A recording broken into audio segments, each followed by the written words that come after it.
नमस्कार, बहुत स्वागत है आगाज इस सुखन के इस भाग में आप सभी दर्शकों का। मैं भारती प्रवीण आप सबका सहृदय से स्वागत करती हूँ आज के इस भाग में। आज हमारे साथ हमारे अतिथियों में मातृ कवयित्रियाँ हैं। पिछला भाग यदि आपने देखा था तो आपने देखा होगा वहाँ पर मातृ कवि आए थे।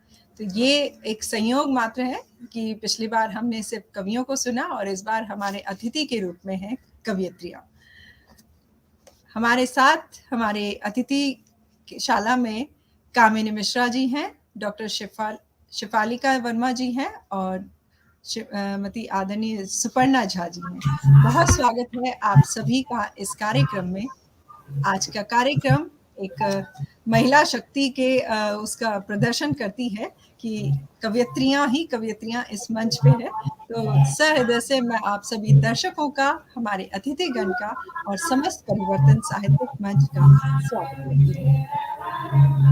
मेरी आंखों और दीदार आपका, या कयामत आ गई या भाप गई। तो ये बहुत बड़ी बात है कि आज हम सब यहाँ पर इस मंच पे एकत्रित हैं और आज की शाम हम आदि आबादी के नाम करते हैं क्योंकि ये पूरी मंच आधी आबादी को समर्पित है। और आज हमारे साथ सारी कवयित्रियां हमारे साथ जुड़ चुकी हैं।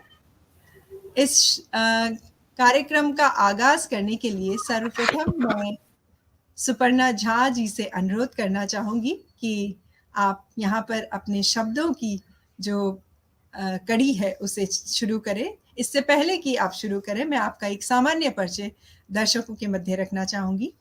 आदरणीय सुप्रसन्ना जी बिहार के वनगांव सहरसा में आप जन्म लिया था और फिलहाल आप जोधपुर राजस्थान में निवास कर रही हैं। आपने बिहार से स्नातक किया, फिर संगीत प्रभाकर इलाहाबाद से आपने किया। उसके बाद 2016 में भरतनाट्यम संचालिका एवं अध्यापन कार्य आपने किया। आप लेखन कार्य करती हैं और मैथिली में आपने मैथिली पद साझा संकलन में प्रकाशित अपनी रचनाएं की हैं। जानकी करे थी पुकार, जनक नंदिनी जानकी, वैदेही और हिंदी में आपने कई प्रकाशित की हैं कविताएं। काव्य प्रणिका, काव्य रश्मि, मेरी माँ और राष्ट्र के नाम एक कविता मेरी, प्रीत की डगर, अवनी से अंबर तक। और आपने हिंदी और इनके साथ ही भोजपुरी में भी आपने लिखा है जिसमें साझा संग्रह आ गया है। कोठिला आपका साझा संग्रह है और अंग्रेजी में भी, माफी चाहती हूँ, मेरा घर लोहपत गामिनी के आसपास है तो ये बीच में बैकग्राउंड म्यूजिक दे देती है। तो आपने अंग्रेजी में भी कई अपने कीर्ति स्थापित की है, लव इज लाइफ के रूप में और डॉटर के रूप में। साझा काव्य संकलन आपके हैं कि देश के विभिन्न पत्रिकाओं में आपने रचनाएं प्रकाशित की हैं और कई सम्मान आपने लेखन काव्य में प्राप्त किए हैं और मैथिली व हिंदी दोनों भाषाओं में आपने काव्य रचना की है। बहुत खूबसूरत आदरणीय, आपके अनुभव से और आपके इन लेखनी की जो विशेषता है उससे जो संयोग बनता है वो आपके शब्दों के रूप में आज हम सुनना चाहेंगे और ये हमारा सौभाग्य है कि आज आपको इस मंच पे हम सुनेंगे। बहुत स्वागत है आदरणीय सुप्रसन्ना झा जी।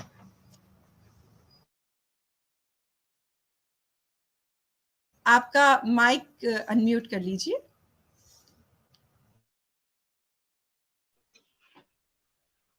आवाज आ रही है?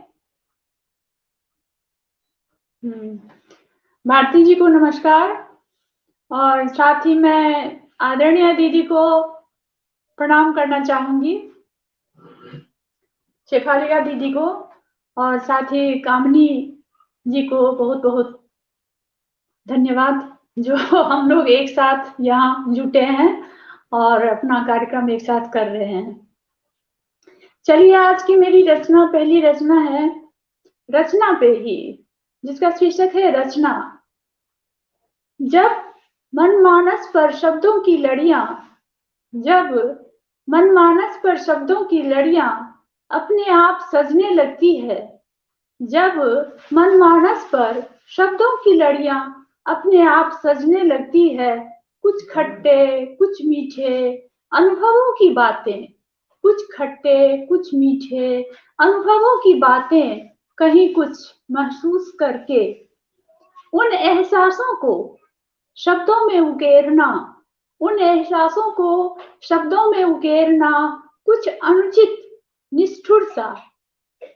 सृष्टि के सौंदर्य को देखकर, सृष्टि के सौंदर्य को देख शब्द रचना या व्यक्त कर बैठना, जैसे भावनाओं का प्रस्फुटन, जैसे भावनाओं का प्रस्फुटन, एक रागात्मकता, एक रागात्मकता।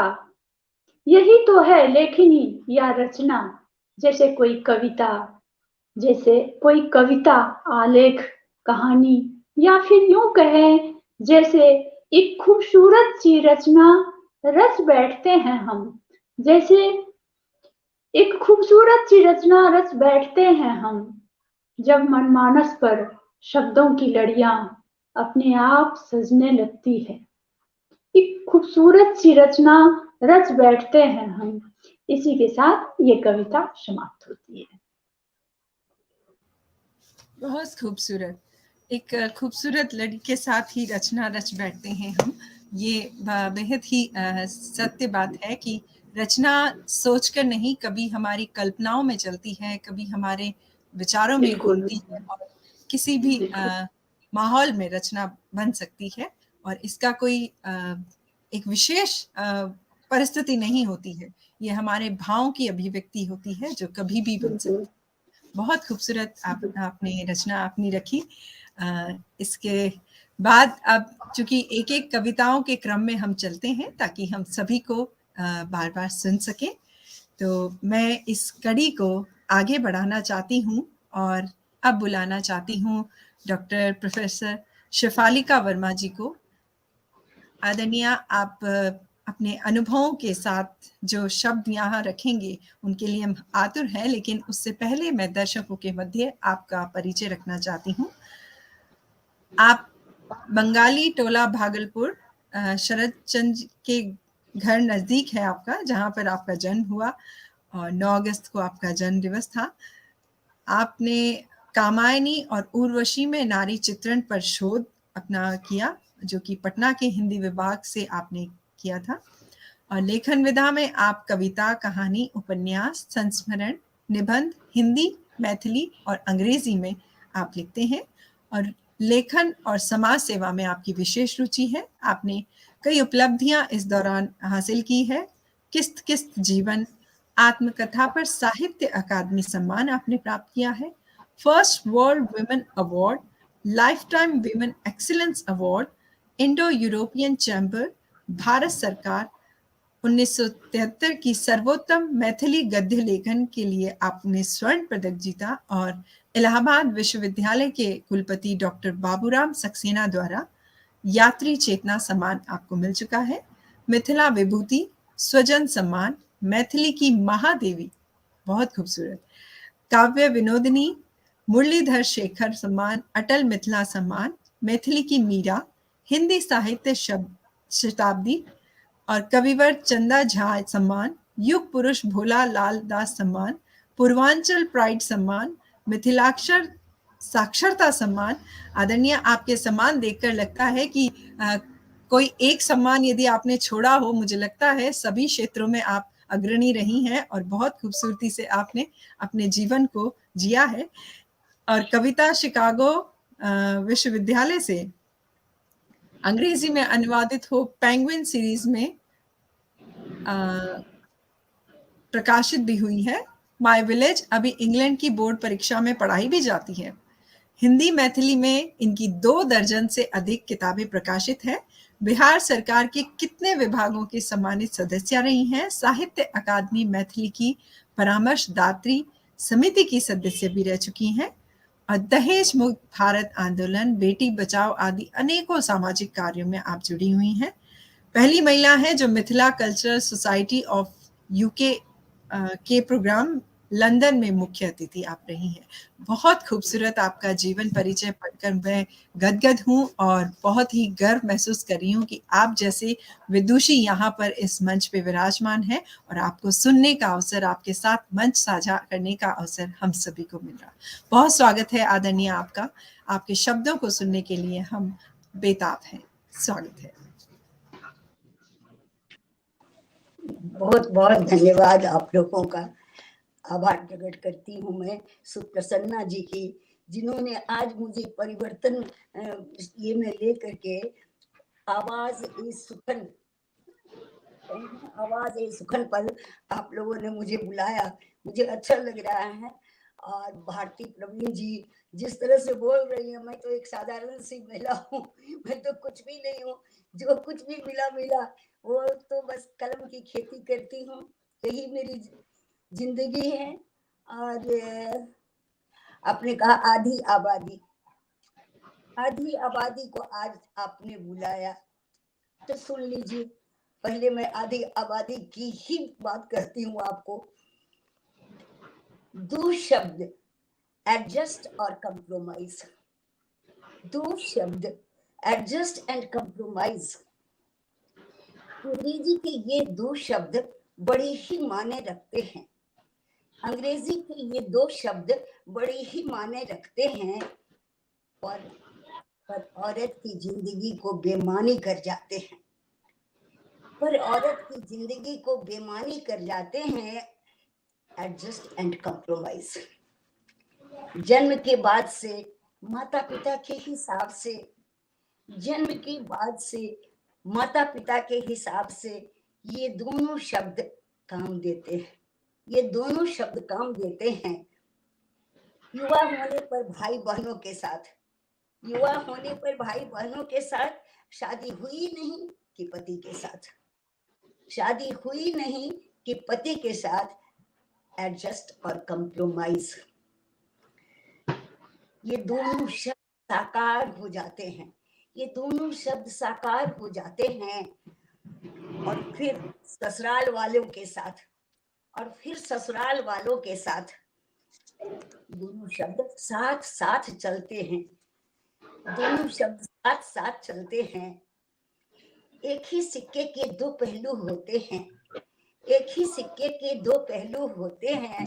तुर्रा तो यह है, तुर्रा तो ये है अपने बच्चों के साथ, तुर्रा तो यह है कि अपने बच्चों के साथ, उनके पति पत्नी के साथ, अपने बच्चों के साथ, उनके पति पत्नी के साथ, उनकी स्थिति परिस्थितियों के साथ, उनकी स्थिति परिस्थितियों के साथ एडजस्ट करना, एडजस्ट करना, उनकी आदतों के साथ कंप्रोमाइज करना, उनकी आदतों के साथ कंप्रोमाइज करना। और तो और मौत भी कहती है, मौत भी कहती जिंदगी में एडजस्ट करो लोगों से कंप्रोमाइज, जिंदगी में एडजस्ट करो लोगों से कंप्रोमाइज। जो नहीं कर पाती वो अच्छी नहीं कहलाती, जो नहीं कर पाती वो अच्छी नहीं कर पाती।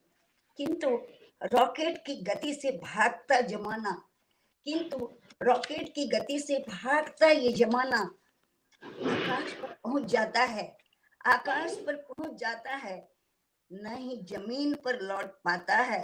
त्रिशंकु की तरह अधर में लटका रहता है, त्रिशंकु की तरह अधर में लटका रहता है। ये अंग्रेजी फटाफट बोलेंगे, ये अंग्रेजी फटाफट बोलेंगे, किंतु एडजस्ट और कंप्रोमाइज का अर्थ नहीं समझेंगे, किंतु एडजस्ट और कंप्रोमाइज का अर्थ नहीं समझेंगे। आखिर जा कहाँ रही है ये पीढ़ी, आखिर जा कहाँ रही है ये पीढ़ी। ये पुरुष कहलाने वाले तत्व, क्योंकि आपने पहले ही कह दिया भारती जी हम आधी आबादी हैं, तो ये पुरुष कहलाने वाले तत्व कहाँ चले जाते हैं, कहाँ चले जाते हैं।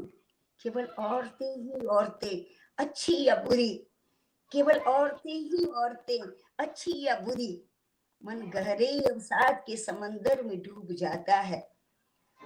मन गहरे अवसाद के समंदर में डूब जाता है, पल भर में ही समय कितना बदल जाता है, कितना बदल जाता है। हम आधी आबादी होते हुए भी उन आधी आबादी को हम शक्ति भरकर खड़े करते हैं, उन आधी आबादी को हम शक्ति भरकर खड़े करते हैं। इसलिए वो भी जाने जो हमारा किस तरह से एडजस्टमेंट और कॉम्प्रोमाइज इस जिंदगी में होता है। बहुत बहुत धन्यवाद आप लोगों को, बहुत धन्यवाद। बहुत खूबसूरत जी। किसी ने कहा जो मुझे मैथिली की कविता कहने के लिए, लेकिन मुझे मैथिली की कविता नहीं कही गई है कहने के लिए, मुझे कहा गया है ये हिंदी का है। आप लोगों का जब आदेश होगा तो मैं जरूर पढ़ दूंगी, आप आगे बढ़ाइए कविता। जी धन्यवाद। चूंकि आपने अपने परिचय के बाद कहा था कि आपने कुछ नहीं किया, जो कुछ मिला आप चलते गए, यही मेरे ख्याल से सबसे बड़ा गुण आपका यहाँ पे यूं ही समझ में आ जाता है कि आपको कोई जानता भी ना हो, इतना बड़ा परिचय नहीं भी जिसने जाना हो, आपकी इस एक पंक्ति से आपका परिचय परिलक्षित होता है। क्योंकि जो फलों से लदा हुआ वृक्ष होता है उसकी शाख हमेशा जो है दम होता है। तो ये आपकी बड़ी विशेषता है आदरणीय।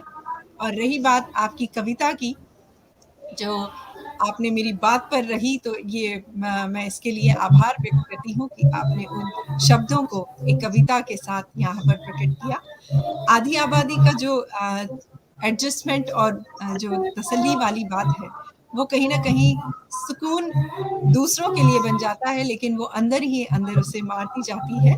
तो इसके लिए एक ही बात कहना चाहूंगी कि हमको न मिल सका तो फकत एक सुकून है दिल, हमको न मिल सका तो फकत सुकून है दिल, ए जिंदगी मगर ना जमाने में क्या क्या न था। तो हम देख नहीं पाते हैं, बाकी एडजस्ट करते चले जाते हैं। तो मध्य मार्ग अपनाना मेरे ख्याल से ठीक है। एडजस्टमेंट इतना भी ना हो कि हम अपने आप को भुला दें, और इतना भी हम प्रैक्टिकल ना हो जाए कि हम परिवार को या अपने दायित्व को भुला दें।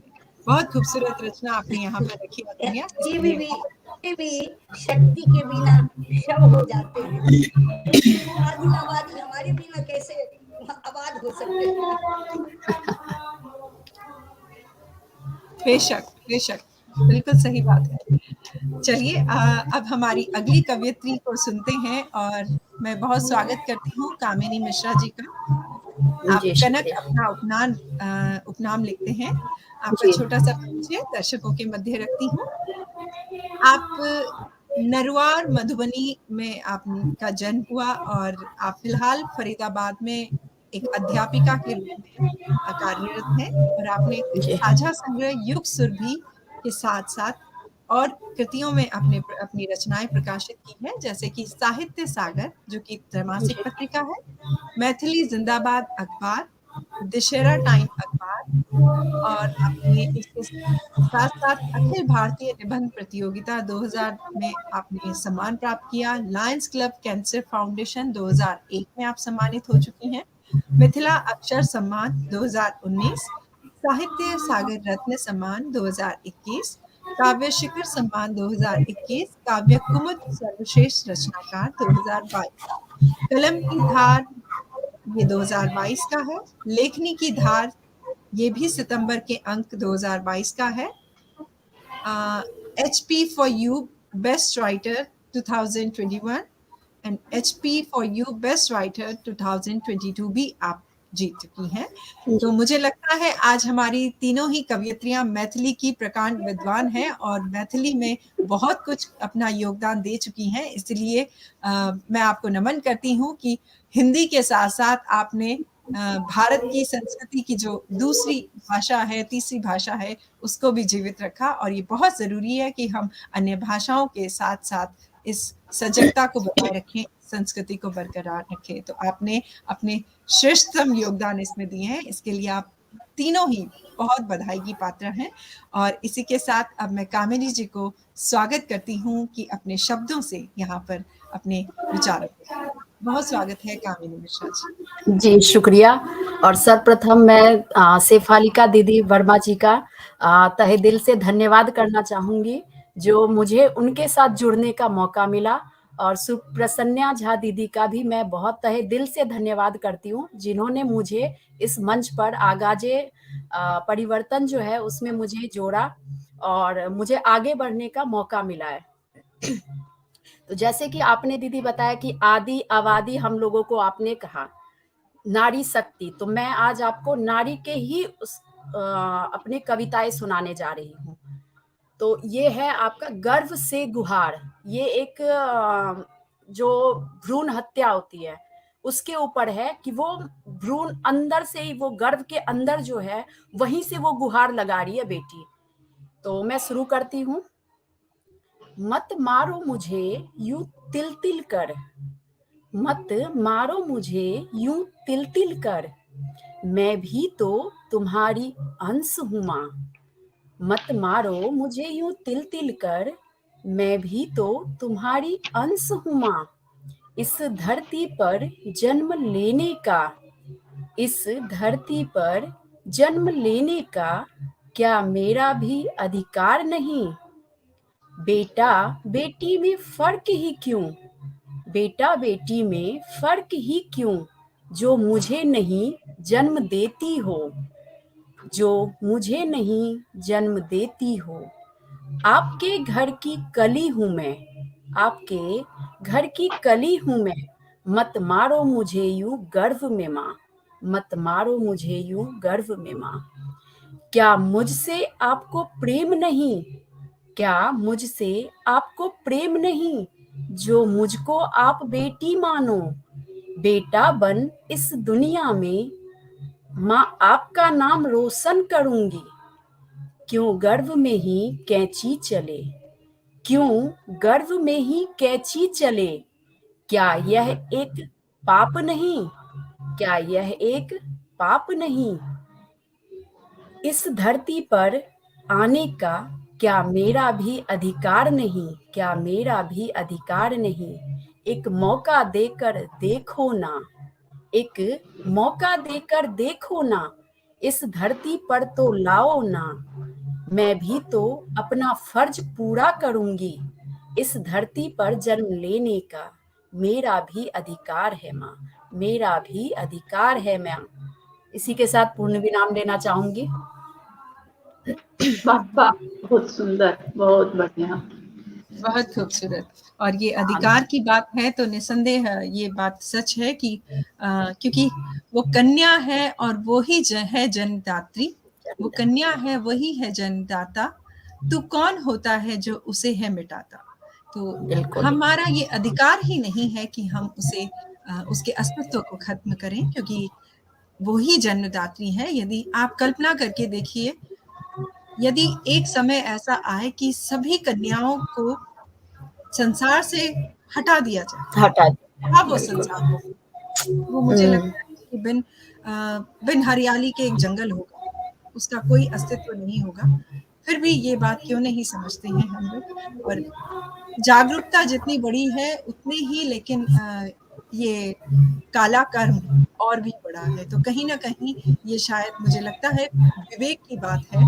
इसमें पढ़ने का जो मेरे ख्याल से पुराने समय में यदि महिलाएं इतनी असुरक्षित नहीं थी जितनी शायद आज है, तो कहीं ना कहीं ये हमारे अस्तित्व का प्रश्न आन पड़ा है कि क्या ऐसी शिक्षा हम कहाँ से, किस तरह से हम शिक्षा को परिलक्षित कर रहे हैं। तो ये बहुत अच्छा आपका प्रश्न था अपनी रचना के माध्यम से, क्या उसे जीने का अधिकार नहीं। बहुत खूबसूरत कामिनी जी। आपके उपनाम पे मैं ठहरना चाहूंगी कि आपने उपनाम जो रखा है कनक, उसका क्या आपका विचार था? मतलब एकदम से मेरा नहीं, मैंने एक्चुअली में ये मैंने नहीं रखे हैं, मुझे ये उपनाम दिया गया है।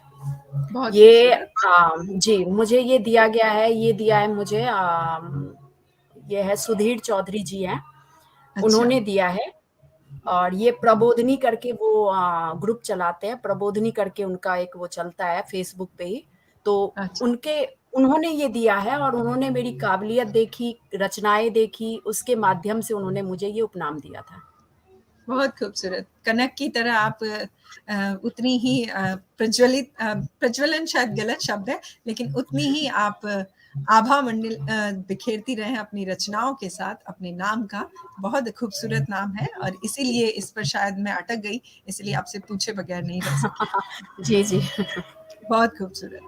चलिए इस श्रृंखला को हम आगे बढ़ाते हैं और पुनः आदरणीय सुप्रसन्ना जी को यहाँ पर मैं आमंत्रित करती हूँ कि आप प्रसन्नता से सुप्रसन्न हमें कर जाइए। सुप्रसन्ना जी अपने शब्दों और अपनी रचनाओं के माध्यम स्वागत है। मेरी अगली रचना बेटी पर ही है, बेटी पे मैं सुनाना चाहती हूँ। गहन प्रसव पीड़ा के बाद, गहन प्रसव पीड़ा के बाद कानों में धीमे से आवाज आई, बिटिया हुई है। कानों में धीमे से आवाज आई, बिटिया हुई है। प्रसूता बेहोशी में भी उनके मुखमंडल पर हल्की हल्की मुस्कान फैल गई। जब अपने पास मैंने तुम्हारे गोल मटोल चेहरे को देखा, जब मैंने अपने पास तुम्हारे गोल मटोल चेहरे को देखा, टुकुर टुकुर ताकते नैनों को देखा, जब अपने पास मैंने तुम्हारे गोल मटोल चेहरे को देखा, टुकुर टुकुर ताकते नैनों को देखा, मैं अपना सारा कष्ट, सारा दुख भूल गई। तुम्हारे नन्हे हाथों का स्पर्श, तुम्हारे माथों पर अंकित मेरा पहला स्पर्श जैसे मुझे ममता का सागर बना दिया, मुझे ममता का सागर बना दिया। सच में मैं निहाल हुई और मन ही मन कहने लगी, तुमसे है संसार सुनहरा, आशा और विश्वास तुम्ही से, जीवन की हर आस तुम्ही से, माता पिता का मान तुम्ही से, ममता का सम्मान तुम्ही से, संस्कृति और संस्कार तुम्ही से, ममता का सम्मान तुम्ही से, संस्कृति और संस्कार तुम्ही से, भाग्य और सौभाग्य तुम्ही से, शांति कांति समृद्धि वृद्धि श्री सिद्धि तुम्ही से। इसी के साथ ये कविता बेटी शीर्षक समाप्त करती हूँ।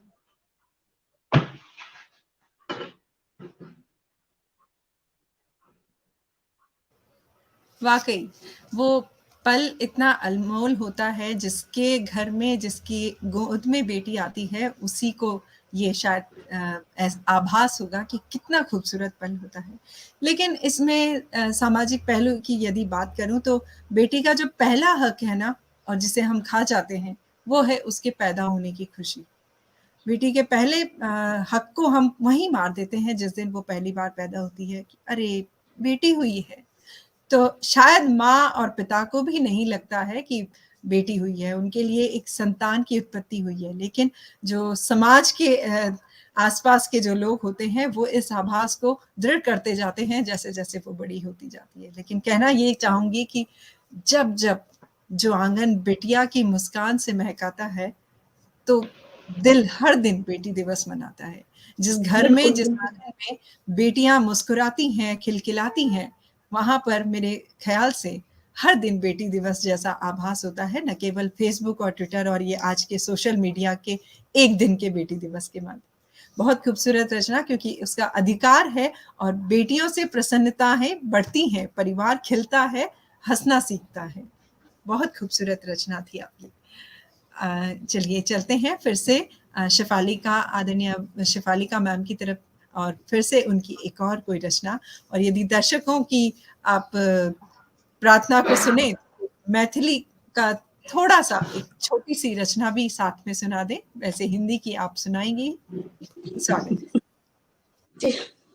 चलो अहाँ सब कहै छी तऽ मैथिली में हम 4 लाइन कहै छी। जब एहि बात पर, मैथिली हमर सबके मातृभाषा छी और हमरा सबके वास्ते माय मातृभाषा और मातृभूमि हमर सबक जिंदगी छी। एहि तीनों के अपमान नहीं हेबाक चाहिए। ये हमहूँ सब सिखलहुँ, अपन बच्चों सब के सिखाबैत छी जे एहि तीन चीज के हरदम इज्जत करबाक चाही। मातृभाषा बहुत पैघ चीज होइ छै। हिंदी तो राष्ट्रभाषा छियै, अंग्रेजी तो अरुण जी हम पढ़े छी मैथिली कविता। एक बात खाली अपने पर हम अपने इल्जाम ल रहल छी जे माँ बहन माय बहन अहाँ बेटी के हत्या करैत छी। एक जमाना रहे जे गर्भे में भ्रूण हत्या भ जाइत रहे बेटी के, तो माय बहन अहाँ बेटी के हत्या करैत छी, गर्भे में हत्या क दै छी। अहाँ बिसरि जाइ छी, ए नारी अहाँ बिसरि जाइ छी जे एकटा बात जे बेटी बहन काल्हि अहीं जन्म लेलहुँ हँ, बेटी बहन अहाँ काल्हि जन्म लेलहुँ हँ, फिर ककरो पुतहु बहन अहाँ कतहु चलि आबै छी, कोनो अनजानो घरमे चलि आबै छी, ककरो ननद बनि जाइ छी तऽ ककरो भौजाइ बनि जाइ छी, ककरो ननद बनि जाइ छी तऽ ककरो भौजाइ बनि जाइ छी। माँ बहन ककरो माय बनै छी तऽ फेर ओकर साउस बनि जाइ छी, माय बनै छी तऽ फेर एकर साउस बनि जाइ छी। हर संबंध में अहाँके रूप, हर संबंध में स्त्री, हर संबंध में नारी अहीं के रूप अछि, अहीं के रूप। मुदा प्रेम कतऽ चलि जाइ छै, मुदा प्रेम कतऽ चलि जाइ छै जे अपने बेटी के हत्या अपने ही पेट में कऽ दै छै, अपने बेटी के हत्या भ्रूण हत्या अपने ही पेट में कऽ दैत छै तऽ समाज के दोष किया दै छी, हम पुरुष के दोष किया दै छी? वो हमर कंठ तऽ नहीं मोकैत अछि हमरे से। तऽ एहि नारी के हमर स्वाभिमान नहीं अछि जे एकटा नारी बनि के एकटा बेटी के हत्या हम जे छै सेम कऽ दै छी, सेम कऽ दै छी, सेम कऽ दै छी। अब एक कविता हिंदी में फिर भारती यहाँ के सत्य असत्य, सत्य असत्य। जब जब मैंने सत्य को खोजना चाहा, जब जब मैंने सत्य को खोजना चाहा, असत्य मेरे सामने आ मुस्कुराने लगा, असत्य मेरे सामने आ मुस्कुराने लगा। मन मेरा हारने लगा, मन मेरा हारने लगा। रेत की दीवार पर, रेत की दीवार पर, लहरों के तट पर चांदनी खोजती रही मैं, रेत की दीवार पर, लहरों के तट पर चांदनी खोजती रही मैं। प्रत्येक चेहरे से, प्रत्येक चेहरे से पेड़ की छाल की तरह नकाब उतारती रही मैं, प्रत्येक चेहरे से पेड़ की छाल की तरह नकाब उतारती रही मैं। कितना असत्य है, कितना विरूप है ये असत्य, कितना कठोर, कितना विरूप है ये सत्य, असत्य कितना कठोर। तपते मरुस्थल में मैं भागती रही, तपती मरुस्थल में मैं भागती रही, जिंदगी से समझौता करती रही। संस्कार को बनाने के लिए, संस्कार को बनाने के लिए, व्यवस्था के प्रपंच को कुचलने के लिए, पता नहीं कब कैसे किसकी नजरों में मैं इस व्यवस्था का अंग बन गई, पता नहीं कब किसकी नजरों में मैं इस व्यवस्था का अंग बन गई। मैं स्वयं चकरा गई, मैं स्वयं चकरा गई। औरों के आंसू पोंछते पोंछते, औरों के आंसू पोंछते पोंछते आंचल खुद का भिगो गई, आंचल खुद का भिगो गई। फिर जिंदगी की वास्तविकता, पथरीली राहों पर चलना, फिर जिंदगी की वास्तविकता, पथरीली राहों पर चलना। छत बिछत लहलहुआन पैरों को घसीटना, छत बिछत लहलहुआन पैरों को घसीटना। भीड़ भीड़ भीड़, कोलाहल कलरव, तारीफों की बारिश, पर गहरा अकेलापन, पर गहरा अकेलापन। कितना सन्नाटा, कितना सन्नाटा। ऐ थकी जिंदगी लील जाती है मुझे, ऐ थकी जिंदगी लील जाती है मुझे।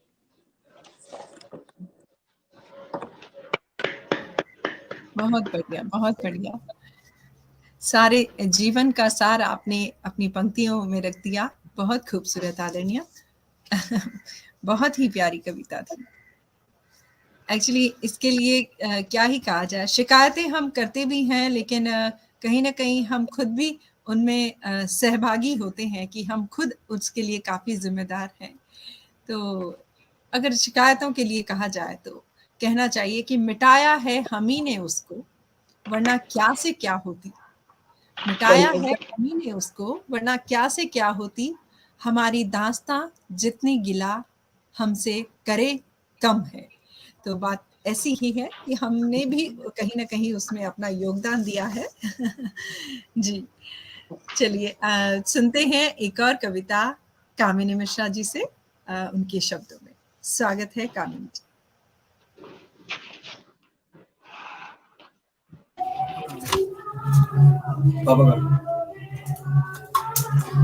जी, मैं आपको जो कविता सुनाने जा रही हूँ, जैसे कि अभी आप लोग देख रहे हैं कि लड़कियां, नारी अभी सुरक्षित नहीं है। हर जगह आपने देखा होगा कि सुरक्षित नहीं है, चाहे वो घर हो, चाहे वो परिवार हो, चाहे वो बाहर हो, कहीं भी वो सुरक्षित नहीं है।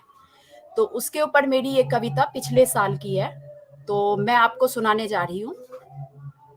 सुनो अबला नारी, सुनो अबला नारी, तुम अबला नहीं, तुम्हें बचाने कोई नहीं आएगा, तुम्हें बचाने कोई नहीं आएगा, तुम्हें खुद ही शस्त्र उठाकर दरिंदों से लड़ना होगा। सुनो अबला नारी, तुम अबला नहीं, तुम्हें बचाने कोई नहीं आएगा। अब गोविंद का जमाना नहीं, अब गोविंद का जमाना नहीं, जब द्रौपदी को बचाने खुद ही आए थे। सुन अबला नारी, तुम अबला नहीं, अब शस्त्र उठा लो तुम। अब गोविंद नहीं आएंगे, अब गोविंद नहीं आएंगे। खुद के लिए लड़ना सीखो, खुद के लिए लड़ना सीखो, गोविंद का जमाना नहीं। नारी को अबला समझ क्यों पैरों तले रौंद दी जाती है, नारी को अबला समझ क्यों पैरों तले रौंद दिए जाती है। बेटी बचाओ बेटी पढ़ाओ के जमाने में क्यों बेटी की इज्जत महफूज नहीं, क्यों बेटी की इज्जत महफूज नहीं। सुनो अबला नारी, तुम अबला नहीं, अब शस्त्र उठा लो तुम। अब गोविंद नहीं आएंगे, अब गोविंद नहीं आएंगे। क्यों डरती हो वह 10 है, क्यों डरती हो कि वह 10 है। तुम्हें भी 10 हाथों वाली दुर्गा का अवतार लेना होगा, दुर्गा का अवतार लेना होगा। सुनो अबला नारी, तुम अबला नहीं, अब शस्त्र उठा लो तुम। अब गोविंद नहीं आएंगे। अब बेटी को शिक्षा के साथ, अब बेटी को शिक्षा के साथ लड़ना भी सिखाना होगा। दुष्ट पापियों का नरसंहार करना होगा। सुन अबला नारी, अब शस्त्र उठा लो तुम। अब गोविंद नहीं आएंगे। सुन अबला नारी, शस्त्र उठा लो तुम। तुम्हें खुद ही लड़ना होगा, तुम्हें खुद ही लड़ना होगा। धन्यवाद। वाह वाह वाह, बहुत खूबसूरत। ये अब गोविंद नहीं आएंगे, ये बात तो माननी पड़ेगी, क्योंकि हमें ही अपना गोविंद बनना पड़ेगा, हमें ही अपना कृष्ण बनना पड़ेगा। और क्यों ना बना जाए। बचपन में यदि माँ अपनी बेटी को खाना पकाना सिखाती है, तो मुझे लगता है कि उसे साथ में हाथ चलाना दूसरी तरह से भी सिखाना चाहिए। हाथ करछी में ही ना चलाना सिखाए, हाथ अपने सेल्फ डिफेंस के लिए भी चलाना सिखाना चाहिए, क्योंकि ये बहुत आवश्यक है, न केवल आज के आधार पर, बल्कि हमेशा से। ये स्त्री कभी भी बहुत ज्यादा सुरक्षित नहीं रही है। कभी बाहरी आक्रांताओं ने उसका हरण किया, कभी घर के ही पुरुषों ने उसका अपमान किया, या किसी भी प्रकार से, मानसिक या शारीरिक प्रकार से। लेकिन जब तक हम खुद सुदृढ़ नहीं होंगे, जब तक हम सशक्त नहीं होंगे, तब तक ये सब निरर्थक बातें हैं, दरअसल कहा जाना चाहिए। कल वैसे पुरुष दिवस था, आज हम स्त्री की बातें कर रहे हैं, तो ये प्रसंग मुझे याद आया कि कभी-कभी स्त्री के बेचारेपन में पुरुष जबरदस्ती एक दुश्मन बन बैठता है, लेकिन हर पुरुष ऐसा नहीं होता है, क्योंकि ये पुरुष ही है जो कहीं ना कहीं हमें आगे भी बढ़ाते हैं, एक पिता के रूप में, एक भाई के रूप में, एक जीवन साथी के रूप में और एक सखा के रूप में भी। तो हमेशा ऐसा नहीं है कि स्त्रियां हमेशा बेचारी होती हैं, कभी कभी पुरुषों की भी लाचारी होती है। तो एक पक्ष ये भी है, जैसा स्त्रियों के लिए यदि हम दया करुणा रखते हैं, तो पुरुषों के लिए भी उतना ही भाव होना चाहिए, क्योंकि अर्धनारीश्वर हमारी संस्कृति में समाहित है और उतना ही महत्व पुरुषों का भी है। स्त्रियों का अगर हम बेचारापन देखते हैं तो कहीं ना कहीं पुरुष भी कई बार इस तरह से अपने शिकार होते हैं, लेकिन उनकी और शायद ध्यान कम जाता है, इसीलिए पुरुष दिवस मनाया जाता है। कहीं ना कहीं ये भी बात थी। मैं आप सबके मध्य भी एक रचना मैं भी हिमाकत करना चाहूँगी कि आप जैसे अनुभवी गण के बीच में एक अपनी रचना रखूं, क्योंकि वैसे काफ़ी स्त्रियों पर रचना हुई है, तो हालांकि मैं इसे बहुत बार सुना चुकी हूँ, लेकिन ये मुझे काफ़ी अच्छी लगती है। चौराहे से गुजरी ज्यों ही एक लड़की, चौराहे से गुजरी ज्यों ही एक लड़की, उसका रंग रूप लावण्य देख, उसका रंग रूप लावण्य देख भीड़ की नजरें भड़की। किसी ने उसको लेकर पत्नी, प्रेमिका, प्रेयसी की आस लगाई, किसी ने उसको लेकर पत्नी, प्रेमिका और प्रेयसी की आस लगाई, किसी ने तो निर्लज्जता की सीमा और भी बढ़ाई। कल्पना में ही नारी की गरिमा इतनी गिराई। कल्पना कल्पना काश किसी ने ये भी की होती, कल्पना काश किसी ने ऐसी भी की होती, इतनी सुनैना मेरी भगिनी होती। कल्पना काश कोई ये भी कर पाता, कल्पना काश कोई ये भी कर पाता, लावण्य और ममता से भरी ऐसी ही लगती है मेरी माता। पर समाज का यही तो एक ऐसा कोना है, पर समाज का यही तो एक ऐसा कोना है जहां स्त्री का स्वरूप स्वार्थ और मतलब से पिरोना है।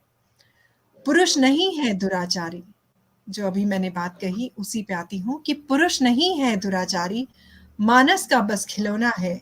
यत्र नार्यस्तु पूजन्ते रमन्ते तत्र देवता। फिर से याद दिलाना है, बेटी से ज्यादा, इस बात पे जोर देना चाहूंगी कि बेटी से ज्यादा स्वयं और बेटे को स्त्री का सम्मान सिखाना है।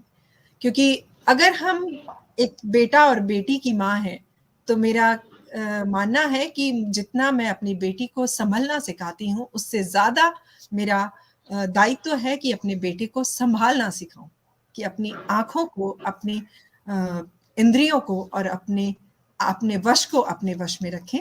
क्योंकि यदि पुरुष कहीं ना कहीं ये भाव रखेगा तो निसंदेह नारी को कोई सुरक्षित भाव देने की आवश्यकता नहीं होगी। तो स्वयं और बेटे को स्त्री का सम्मान सिखाना है, अपने ही आंगन में, घर हो या डगर, अपने ही आंगन में, घर हो या डगर, सम्मान, मर्यादा और आत्मविश्वास के संग निडरता हर बेटी को बिन मांगे ही मिल जाना है। निडरता हर बेटी को बिन मांगे ही मिल जाना है। धन्यवाद। ये मेरी बहुत छोटी सी रचना थी और आप सबके मध्य मैंने हिमाकत की इसे सुनाने की, लेकिन विचार है जो दोनों तरफ चलते हैं कि यदि बेटी की सुरक्षा को लेकर हम जागरूक हैं, तो कम से कम बेटे के संस्कारों के लिए भी हम ही उत्तरदायी हैं, तो वो भी हमें साथ साथ पैरेलल करना। धन्यवाद। मेरे ख्याल से अभी हमारे पास समय है, तो एक एक छोटी रचना हम और सुन सकते हैं। सुप्रसन्ना जी, आपसे मैं अनुरोध करना चाहूंगी कि एक और रचना अपनी यहाँ पर रखें। स्वागत है जी।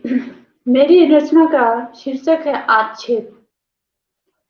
जब कुछ नहीं बचता, जब कुछ नहीं बचता, लोगों के पास अंतिम अस्त्र आक्षेप रह जाता है। जब कुछ नहीं बचता लोगों के पास, तब अंतिम अस्त्र आक्षेप रह जाता है और तब आप आसानी से चरित्र पर कीचड़ उछालकर तब आप आसानी से चरित्र पर कीचड़ उछालकर सामने वाले में फूट डाल सकते हैं। विदेह तनिया वैदेही, विदेह तनिया वैदेही इतिहास गवाह है कि वनवास से लौटने पर अग्नि परीक्षा दे चुकी थी। विदेह तनिया वैदेही इतिहास गवाह है कि वनवास से लौटने पर अग्नि परीक्षा दे चुकी थी, किंतु एक सामान्य व्यक्ति के कहने पर, किंतु एक सामान्य व्यक्ति के कहने पर पुनः वनवास जाना पड़ा। किंतु एक सामान्य व्यक्ति के कहने पर पुनः वनवास जाना पड़ा। सिर्फ आक्षेप काफी था या वो सत्य जो अग्नि परीक्षा ले चुकी थी? क्या सिर्फ आक्षेप काफी था या वो सत्य जो अग्नि परीक्षा ले चुकी थी? आखिर कब तक निर्दोष सजा भुगतते रहेंगे और दोषी खुलेआम घूमते रहेंगे? युग कोई भी हो, निर्दोष ही मारा जाता है। युग कोई भी हो, निर्दोष ही मारा जाता है, उसे ही सहना होता है। धरा पुत्री वैदेही, दोनों पुत्र राम को सौंप सदा सदा के लिए आक्षेप के साथ धरा में समा जाती है। धरा पुत्री वैदेही, दोनों पुत्र राम को सौंप सदा सदा के लिए आक्षेप के साथ धरा में समा जाती है। क्या यही हमारा समाज है? क्या यही हमारी सभ्यता संस्कृति है? युग युग से स्त्रियों पर आक्षेप के कारण उसे सहना पड़ रहा है, उसे धरा में समाना पड़ रहा है। इसी के साथ मेरी ये कविता समाप्त होती है। चलिए मैं इसका जी, बहुत खूबसूरत, क्योंकि ये प्रश्न बहुत पहले से चला आ रहा है और मेरे ख्याल से ये चलता रहेगा जब तक ये भेद, ये अंतर नहीं बढ़ जाता। बहुत खूबसूरत रचना आदरणीय आपकी। मैं आदरणीय शेफालिका जी से पुनः आग्रह करती हूँ कि अपनी एक और रचना यहाँ पर रखें, एक आशीर्वाद स्वरूप हमें एक और रचना रखें। स्वागत।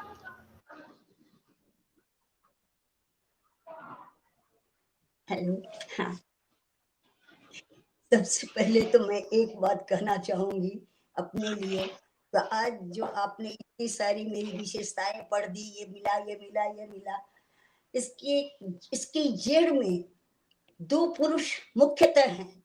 एक पुरुष मेरे पापा ने इस योग्य मुझे बनाया, जो हाथी चले बाजार कुत्ता भूखे हजार।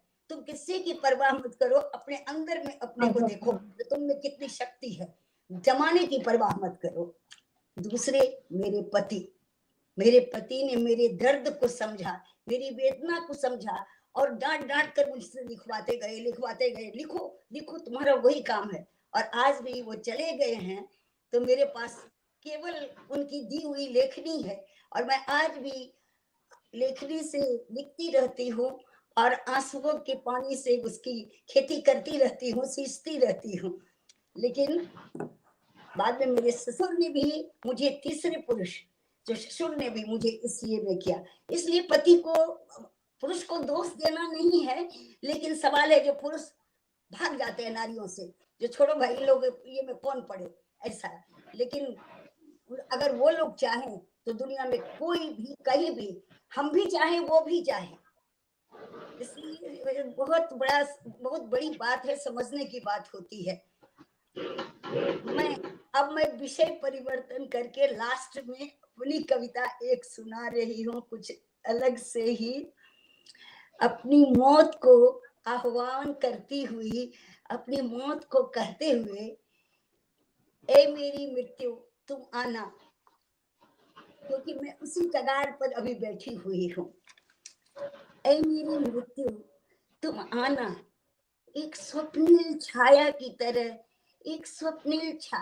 तरह धीरे धीरे मेरी पलकों के अब गुंठन को गिरा देना। ए मेरी मृत्यु तुम आना, एक स्वप्निल छाया की तरह धीरे धीरे मेरे पलकों के अब गुंठन को गिरा देना, शांति से सहला देना, शांति से सहला देना। मेरे सारे बदन पर, मेरे सारे बदन पर शवासन की तरह तुम छा जाना, मेरे सारे बदन पर शवासन की तरह तुम छा जाना। तन भले हो शिथिल हो, तन भले ही शिथिल हो, मन में बेचैनी भर देना, मन में बेचैनी भर देना प्रिय मिलन की, प्रियतम से एकाकार होने की। तन भले ही शिथिल हो, मन में बेचैनी भर देना प्रिय मिलन की, प्रियतम से एकाकार होने की। जाने अनजाने कितने गुनाह किए होंगे मैंने, जाने अनजाने कितने गुनाह किए होंगे मैंने, कितनों के दिल को दुखाया होगा मैंने, कितने के दिल को दुखाया होगा मैंने।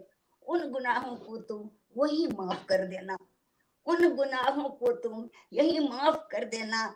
मुझे ले जाना ए मृत्यु, मुझे ले जाना हौले हौले अपनी श्यामल छाया में, मेरे सारे अपराध बिसरा देना, हौले हौले अपनी श्यामल छाया में, मेरे सारे अपराध बिसरा देना। मुझे चिर शांति दे जाना, मुझे चिर शांति दे जाना।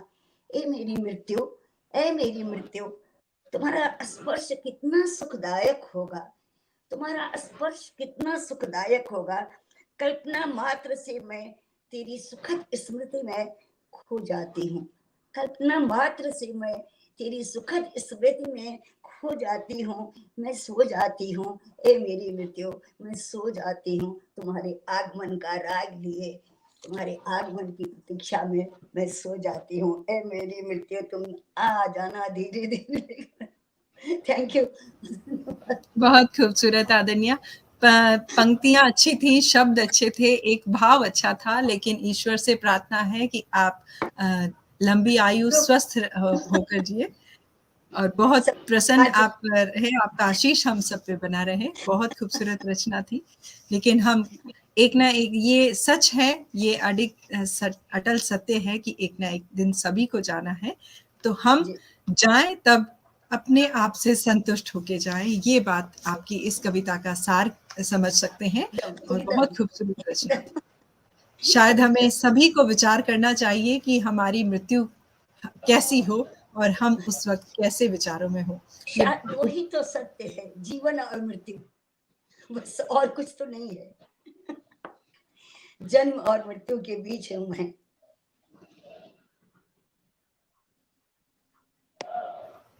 निसंदेह। कामिनी मिश्रा जी, आपसे आग्रह करती हूँ कि एक रचना आप भी पुनः यहाँ पर रखें। फिर हमारा समय बिल्कुल उसी आधार पर चल रहा है जिस आधार पर कार्यक्रम चल रहा है। जी, मैं एक छोटी सी रचना प्रस्तुत करने जा रही हूँ। ये बालिका वधू जो छोटी कम उम्र में शादियां हो जाती थी, तो उसके ऊपर है ये। वैसे तो अब बहुत कम हुई है इस चीज में कि शादियां एज के हिसाब से ही होती है, लेकिन अभी भी कुछ गांव, कुछ जगह ऐसे हैं जहां पढ़ाई लिखाई छुड़वा करके उनकी शादियां कर दी जाती है। तो ये उस लड़की की भावना है जिसकी शादी पढ़ाई छुड़ा करके की जाती है। माँ, मैं तेरी गुड़िया हूँ, माँ मैं तेरी गुड़िया हूँ, कुछ करना चाहती हूँ, पढ़ लिख कर जग में मैं नाम कमाना चाहती हूँ। मत बांधो मेरे पैरों में ये पायल की बेड़ियां, मत बांधो मेरे पैरों में ये पायल की बेड़ियां। मैं तेरी छोटी सी गुड़िया, मैं पढ़ना चाहती हूँ, मैं पढ़ना चाहती हूँ। पापा की परी हूँ, पापा की परी हूँ, मत करो पिंजरे में बंद, पढ़कर मैं पापा का गुमान बढ़ाना चाहती हूँ। मत लगाओ हाथों में मेहंदी, पैरों में महवर, मत लगाओ हाथों में मेहंदी, पैरों में महवर। स्कूल के जूते पहन स्कूल जाना चाहती हूँ। मत दो अभी से मेरे हाथों में घर की चाबियां, मत दो अभी से मेरे हाथों में घर की चाबियां। कलम पकड़कर मैं भी काम करना चाहती हूँ, काम करना चाहती हूँ। मत बांधो मुझे अभी से संस्कारों की दहलीज में, मत बांधो मुझे अभी से संस्कारों की दहलीज में, जीवन में कुछ कर आप सबका प्रेम पाना चाहती हूँ। मत करो मेरा ब्याह, मत करो मेरा ब्याह, मुझे अभी पढ़ना है। अपने पंखों को खोलकर अभी उड़ना चाहती हूँ। धन्यवाद। इसी छोटी सी कविता के साथ मैं भी पूर्ण विराम लेना चाहूंगी। बहुत बढ़िया। बाकी मुझसे तो यहाँ पर बहुत सारे अनुभवी लोग सब है, जैसे कि शेफालिका वर्मा दीदी का तो मैंने नाम सुना है। अपने मेरे नाना जी कवि हैं, उनके साथ तो इनको मैंने देखा भी है। जनवरी में उनकी डेथ हो गई है। रामचंद्र मिश्र मधुकर जी, हाँ हाँ हाँ हाँ हाँ वो हाँ दीदी, वो मेरे नाना जी थे, जनवरी में उनकी डेथ हो गई। तो उनके साथ आपकी मैंने छवि भी देखी, और मैं आशा करती हूँ कि आपसे मेरी मुलाकात भी हो, और मिलना जरूर चाहूंगी आगे। और सुप्रसन्या झा दीदी का भी बहुत तहे दिल से धन्यवाद। भारती प्रवीण जी का तहे दिल से धन्यवाद कि मुझे ये अवसर दिया गया। बाकी बहुत बहुत धन्यवाद। आगे भी मैं जुड़ना चाहूंगी और आगे भी आप लोगों से मुलाकात करना चाहूंगी। जी, शुक्रिया। और मैं बेशक जी। को मैं सबसे पहले धन्यवाद देती हूँ, जिन्होंने मुझे परिवर्तन से सुखाने आजाद से इनसे परिचय कराया, जो भारती प्रवीण मिल गई मुझे, जो जिसको मैंने देखा, तो बहुत धन्यवाद सुप्रसन्ना, तुमको सबसे पहले बहुत धन्यवाद, खींच के मुझको लाई, नहीं आना है दीदी आपको। और फिर भारती, बहुत अच्छा लगा संचालन, बहुत अच्छा संचालन किए आप।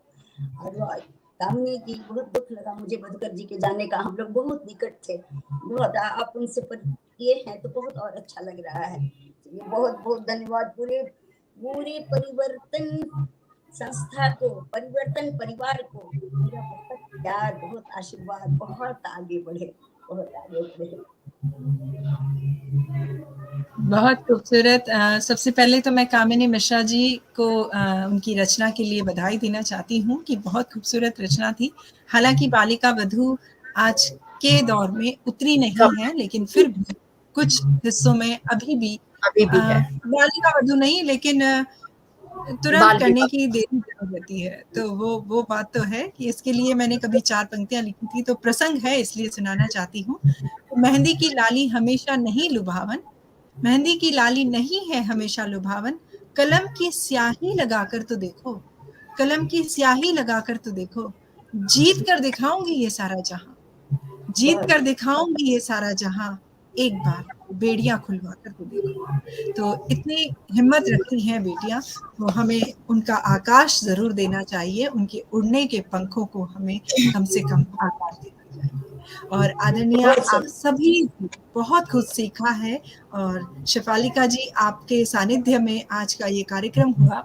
हम बहुत प्रसन्न है कि आप जैसे अनुभवी वक्ताओं और मतलब साहित्य का नाम जिसे बरकरार रखने वाले आप जैसे लोग होते हैं, जो कि हमेशा हम पर आशीष बनाए रहते हैं, और आपसे हमेशा सीखने को मिलता है। मैं सहमत हूँ कामिनी जी से, और सुप्रसन्ना जी की बहुत आभारी हूँ कि आपके प्रयासों से हम आप सभी विद्वजन का साथ और इस कार्यक्रम को एक आयाम दे पाए। बहुत खूबसूरत आज का आयोजन रहा, और बहुत बहुत धन्यवाद आप सभी दर्शकों को भी कि आपने हमें बड़ी धैर्य के साथ और अपनी विशेष टिप्पणियों के साथ सुना। इससे हमें प्रोत्साहन मिलता है और बहुत की